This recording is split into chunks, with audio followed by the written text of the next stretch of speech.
Hey everyone, in this quick tutorial, I'm going to show you how to buy a domain using Cloudflare. First of all, visit Cloudflare website and log into your account. Then click login, then sign in with your Google account. If you don't have an account yet, click sign up, follow the steps to create one. Once you are logged in, go to the domains registration option. Then click on register a domain.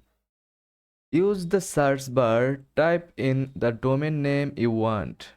Cloudflare will show you if it's available and suggest alternatives if it's already taken.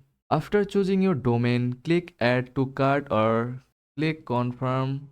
Then you will be taken to the checkout page where you can review your section and choose how many years you would like to register the domain for. After that, fill up the form like first name, your first name, your last name, organization name, then email, enter your payment details and click complete purchase. Once the payment is processed, your domain will be registered and you can start managing it through your Cloudflare dashboard. That's it. You have successfully purchased a domain on Cloudflare. You can set up your website, email, or whatever you need. Thanks for watching.